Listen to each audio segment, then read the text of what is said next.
최신무님 가족은 무슨 교육이 있대요. 히아신타님이 교육을 받아야 하는데 아마 가족이 같이 이렇게 이동을 한 것 같습니다. 성부와 성자와 성령의 이름으로 말씀을 드립니다. 지난주는 이제 다윗에 대한 이야기를 했습니다만 오늘은 이제 솔로몬이 언급이 되네요. 솔로몬을 가리켜서 흔히 지혜의 왕이라고 합니다. 지혜의 왕 많이 들어보셨죠? 그리고 솔로몬 지혜의 왕 솔로몬 왕과 관련된 아주 대표적인 예가 있죠. 이야기가 있습니다.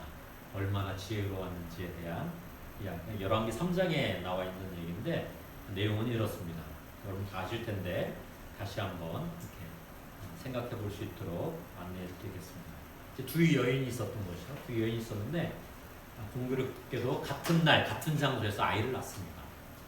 근데 아이를 낳고 얼마 지나지 않아서 한 어머니의 한 여인의 아이가 죽습니다. 그러니까 이게 죽은 아이를 본 그 여인이 좀 마음에 이제 못된 마음을 좀 갖게 됐죠. 그래서 옆에 있는 그 아이의 엄마가 이렇게 잠시 잠을 잔 틈을 타서 아이를 바꿔치기를 합니다. 그러니까 이제 다음날 아침에 눈을 떠보니까 이게 내 아이가 바뀌었네. 이걸 아마 엄마들은 알 겁니다. 그죠? 뭐 요즘에 산부인과 가면 낳자마자 이렇게 팔목에 이렇게 채워주지만 얘가 내 뱃속에서 나온 아이인지 아닌지는 아마 직감적으로나 피부적으로 이렇게 아마 날 것 같아요. 뭐 나의 남자이기 때문에 그걸 100% 안다 할 수 없지만 아마 아이를 낳아보신 분들은 다 알 거라 생각합니다. 그러니까 이제 막 억울한 거지. 어떻게 이렇게 된 거냐. 그래서 솔로몬 왕에게 찾아가는 거예요. 찾아가서 분명히 내 아이는 살아있었는데 바꿔치기를 했다. 분별을 해달라. 솔로몬 왕에게 이제 찾아간 거죠. 그러니까 솔로몬 왕이 어떻게 합니까? 여러분도 다 아시겠습니다만 성경은 이렇게 기록되어 있어요. 왕은 칼 하나를 가져오라고 하였다. 신하들에게. 그래서 신하들이 왕 앞으로 칼을 내오자 왕은 명령을 내렸다. 그 산 아이를 둘로 나누어 반쪽은 이 여자에게 또 반쪽은 저 여자에게 주어라. 이게 이제 솔로몬이 분별의 기준으로 사용한 도구인 거죠. 이렇게 한 겁니다. 그러니까 이제 성경을 보면 어떻게 됩니까? 그 살아있는 아이의 엄마 입장에서는 죽일 수 없지 않느냐. 차라리 내가 포기하겠다. 차라리 이 아이를 저 여자에게 주십시오. 이렇게 얘기한 거잖아요. 그러니까 이제 솔로몬 왕도 그 정도 마음을 갖고 있는 존재라면 그게 참 어머니다 이렇게 생각하고 이렇게 또 성경에 이렇게 기록되어 있어요. 이제 그 어머니가 어떻게 되냐면 산 아이의 어머니는 제 자식을 생각하여 가슴이 메어지는 듯하여 왕에게 아뢰었다. 임금님, 산 아이를 저 여자에게 주시고 아이를 죽이지만은 마십시오. 그래서 결국 솔로몬 왕은 아이를 죽이지 않고 이렇게 말한 그 여인에게 돌려주면서 이렇게 얘기를 합니다. 산 아이를 죽이지 말고 이 여인에게 내주어라. 그가 어디에 참 어머니이다. 이게 이제 아주 유명한 지혜롭게 판결을 한 이야기로 흔히들 이건 뭐 교회를 다니지 않는 사람들도 아는 내용이죠. 이어서 성경은 이렇게 기록을 하고 있습니다. 온 이스라엘이 왕의 이 판결 소식을 들었다. 그리고 왕에게 하느님의 슬기가 있어 정의를 베푼다는 것을 알고는 모두들 왕을 두려워하게 되었다. 지혜가 있었기 때문에 이렇게 정의롭게 판결을 하구나 하면서 왕을 두려워하게 되었다. 이렇게 성경은 기록을 하고 있습니다. 오늘 서신 말씀도 이런 말씀이 있네요. 에베소서 오늘 함께 들은 5장 15절 이하 말씀에 이런 말씀이 또 있습니다. 그러므로 여러분은 어떻게 처신해야 할지 깊이 생각해서 미련한 자처럼 살지 말고 지혜롭게 사십시오. 이 시대는 악합니다. 그러니 여러분에게 주어진 기회를 잘 살리십시오. 여러분은 어리석은 자가 되지 말고 주님의 뜻이 무엇인지 잘 아는 사람이 되십시오. 이렇게 권고의 말씀을 하고 있습니다. 앞서 제가 이제 솔로몬의 지혜로운 재판 이야기를 했는데 오늘 서신 말씀도 뭐예요? 지혜롭게 사십시오. 이렇게 권고하고 있습니다.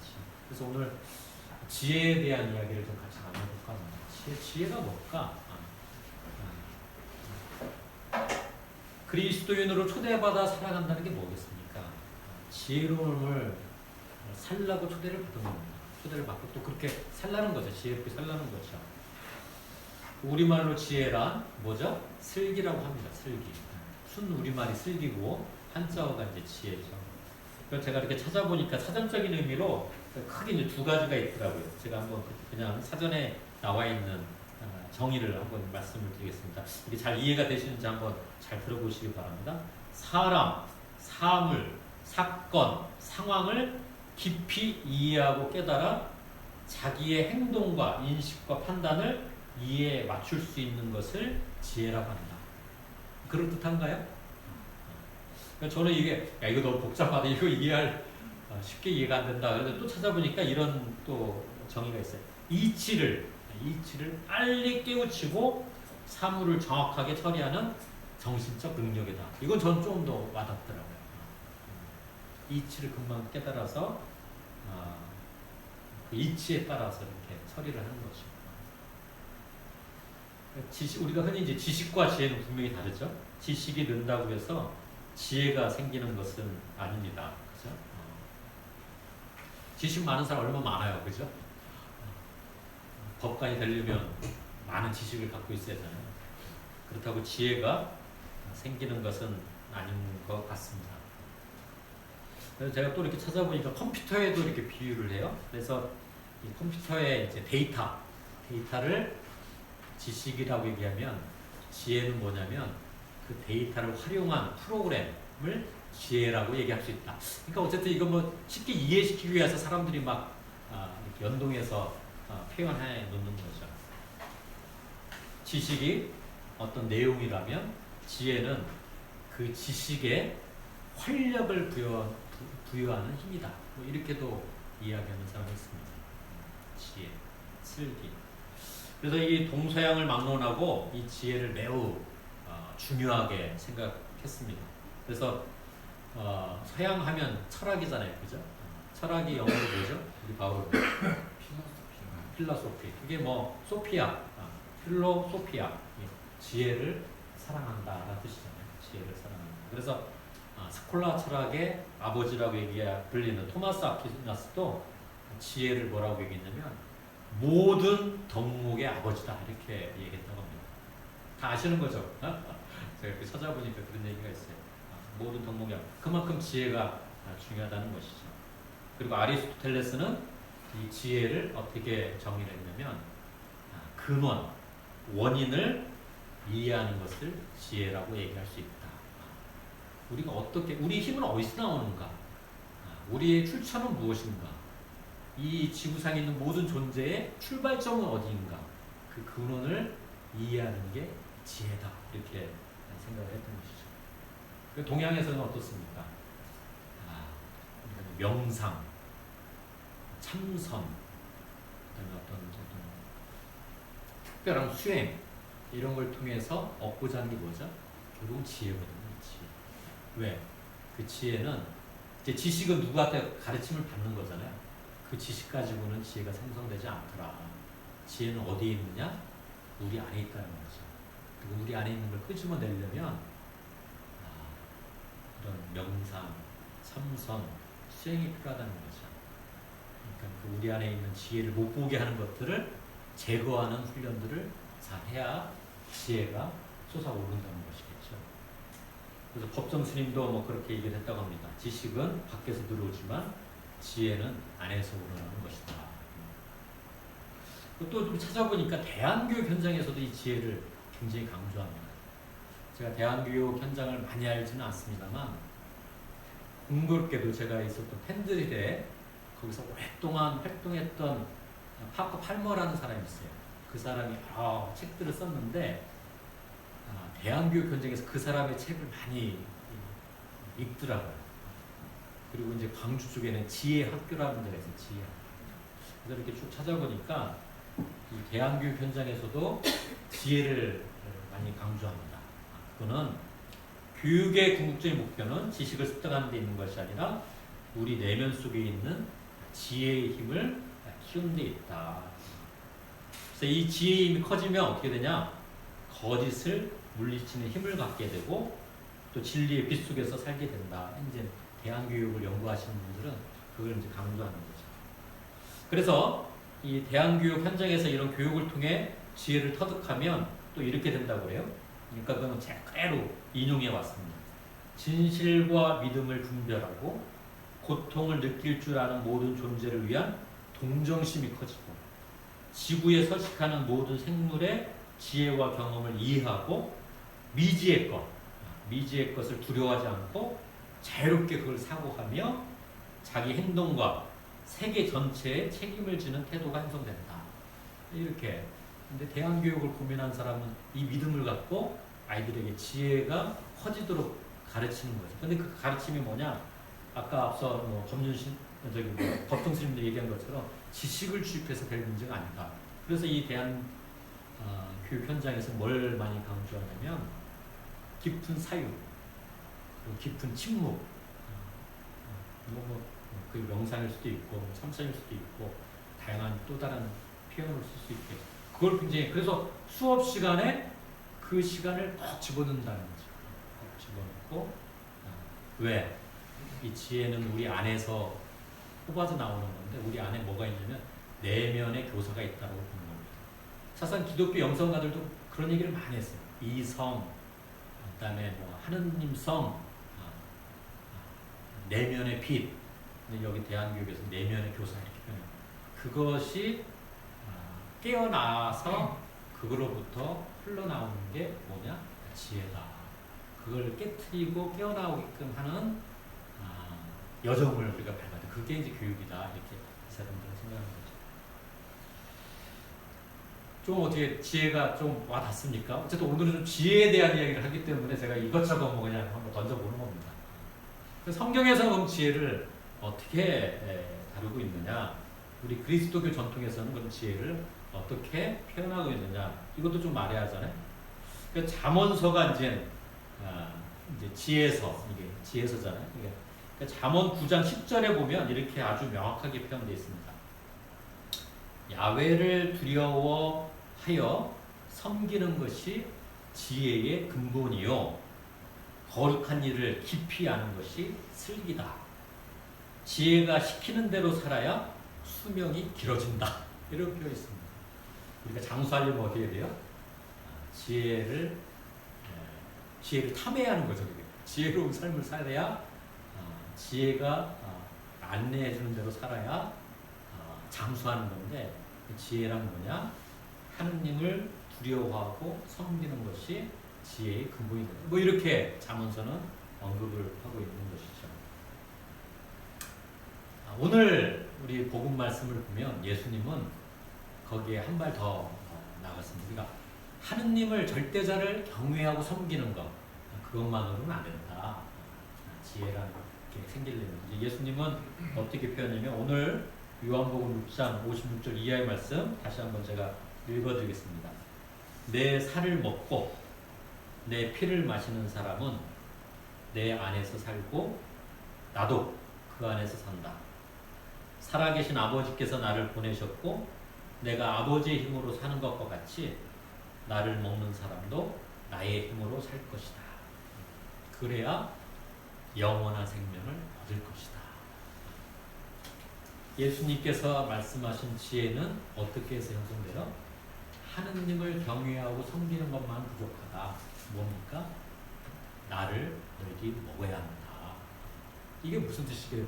식인 그런 의미가 아니잖아요. 하늘의 빵이 되는 예수님을 내가 모셔야 한다. 내 안에 예수님이 살아야 한다.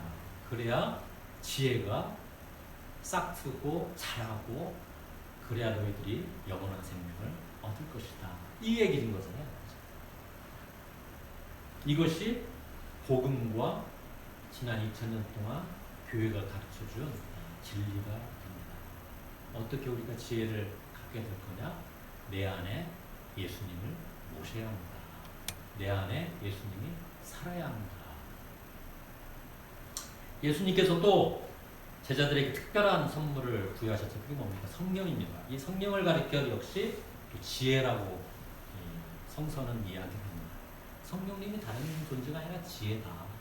지혜의 영이 성령님이시다. 그래서 고린토 1서 2장 6절 말씀을 보면 이렇게 표현되어 있어요. 혹시 누가 고린토 1서 2장 한번 누가 좀 찾아볼 수 있겠어요? 한번 좀 찾아보세요. 제가 읽어드릴 테니까 그래도 제가 이렇게 제 목소리를 들려드리는 것보다 눈으로 한번 또 보는 게 분명한 이해를 하는 데 도움이 될 것 같습니다. 고린도인들에게 보낸 첫 번째 편지, 고린도 1서 2장 6절의 말씀입니다. 제가 그러면 읽어드리겠습니다. 쭉 눈으로 한번 따라와 보세요. 우리는 신앙생활이 성숙한 사람들에게는 지혜를 말합니다. 다만 그 지혜는 이 세상의 지혜나 이 세상에서 곧 멸망에 버릴 통치자들의 지혜와는 다릅니다.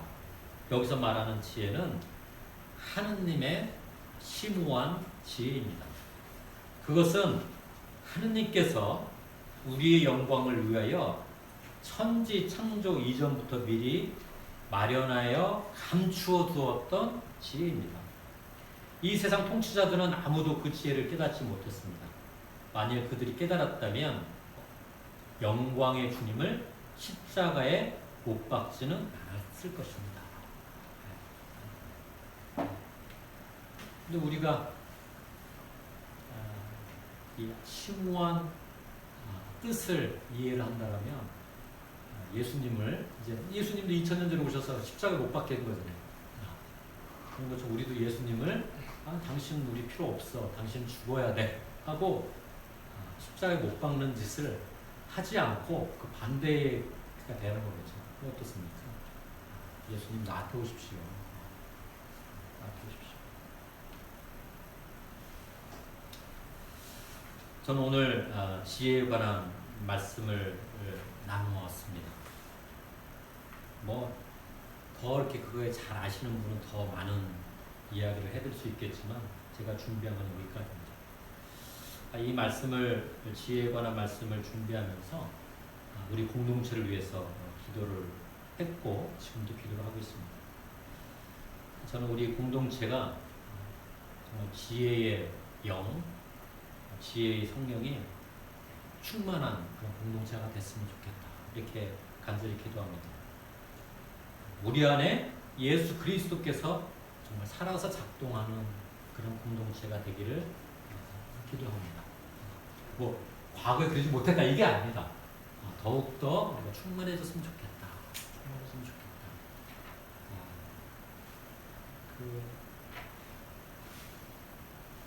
이렇게 설교 시간에 저희 가족 얘기하는 건 좀 그렇습니다만 저희 어머니 IQ가 굉장히 낮으신 분이세요. 중학교도 채 못 나오시고 한평생을 사셨는데 그래서 어디 배우러 갔을 때도 늘 그 배움이 잘 이렇게 뭐랄까 수용이나 이해가 안 되니까 늘 불안해하시고 그래서 그런 집단 생활 잘 못하시고 근데 어쨌든 신앙생활을 하면서 지금 80대 중반이시니까 그렇게 살아오신 거예요. 그 힘은 과연 어디서 나올 것인가? 그럼 우리가 흔히 말하는 IQ 그런 힘 가지고 살아온 게 아닌 것이죠. 끊임없이 하느님을 붙들고 한번 기도해 보십시오 하면 막 능수능란하게 막 기도가 쏟아져요. 정말 어떻게 하셨을까? 그게 그냥 가르쳐서 될 문제였을까? 그렇지는 않다고 봐요. IQ는 사람을 저는 온전하게 만들지 못한다고 봅니다. 또 IQ는 잘 변하지가 않죠. 그러나 그러니까 IQ가 낮은 존재도 지혜는 잘하는 법이라고 저는 경험했습니다. 제 주위에 뭐 앞서 어머니 말씀드렸지만 뭐 어머니뿐이가 많아요. 그런 분들 그렇지 않습니까? 맞습니다. 배움이 적고 부족해 보이지만 예수님을 영접한다는 게 뭡니까? 예수님 제 안에서 사십시오. 이런 거잖아요. 영접하고 성령님과 더불어 지혜의 향기를 듬뿍 내뿜는 분들이 우리 주변에 굉장히 많이 있습니다. 우리 공동체도 그렇게 못되란 거 없죠. 우린 지금까지 잘 해왔고 앞으로 더 그런 지혜의 향기를 듬뿍 뿜는 그런 공동체가 되기를 간절히 기도합니다. 우리 신앙인들에게 있어서 욕심은 금물이라고 말씀드렸습니다. 다 모든 게 욕심 때문에 사단이 일어나죠. 그죠? 그러나 욕심을 내야 하는 것들이 있습니다. 그 가운데 하나가 지혜를 탐하는 것은 욕심내도 됩니다.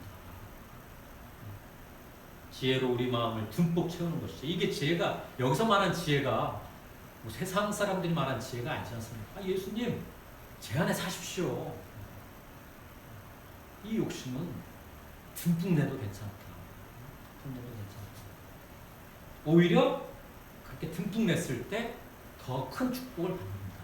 그래서 오늘 구약 말씀, 솔로몬의 말씀, 솔로몬과 관련된 3장 11절 말씀이 이렇잖아요. 그래서 하느님께서는 이렇게 대답하셨다. 너가 장수나 북이나 원수 갚는 것을 청하지 아니하고 이렇게 옳은 것을 가려내는 머리를 달라고 하니 자, 너가 너 말대로 해주리라. 이제 너는 슬기롭고 명석하게 되었다. 너 같은 사람은 전에도 없었고 앞으로도 없으리라. 뿐만 아니라 너가 청하지 않은 것 부귀 명예도 주리라. 내 평생에 너와 비교될 만한 왕을 보지 못할 것이다. 지혜를 우리가 간절히 구해야 할 때인 것 같습니다. 오늘 서신 말씀도 이 시대가 참 악하다 이렇게 표현하잖아요. 그 악한 기운이 우리 공동체 안에도 영향을 많이 줍니다. 이럴 때 우리가 지혜의 영으로 잘 분별해서 한 영혼 잃지 않고 내가 할 수 있는 역할은 뭐지? 우리가 또 앞으로 어떻게 살아가야지? 이런 것을 우리가 함께 나누고 그런 지혜가 안내해주는 삶을 살아간다면 우리가 막 세상 사람들이 얘기하는 많은 축복들 저는 그건 덤으로 우리 따라오지 않을까. 오늘 뭐 구약 말씀 이렇기 때문에 그렇게 증언을 드린 겁니다. 지난 한 주 저도 마음이 굉장히 아팠고 다 그랬을 것 같아요. 그러나 우리가 공동체 한 식구가 돼가는 과정은 1, 2년으로 되는 게 아니지 않습니까? 저도 뭐 결혼한 사제를 운 좋게 결혼해서 이렇게 살고 있습니다만 1, 2년으로 가정이 이루어지는 것도 아니고 10년 이렇게 해서 서로 이해하는 것도 아니고 오랜 세월 서로 부족하지만 너와 나가 함께 이해하고 서로 부족한 거 채워가면서 살아가자. 아마 이것도 지혜의 한 부분이 아닐까 싶어요. 그럴 때 이 공동체가 좀 온전해지는 것이지. 지혜영을 이 시간 간절히 앙망하며 우리 가운데 함께하기를 간절히 기도합니다. 성부와 성자와 성령의 이름으로 말씀을 드렸습니다. 아멘. 오늘의 말씀을 기억하며 잠시 침묵하겠습니다.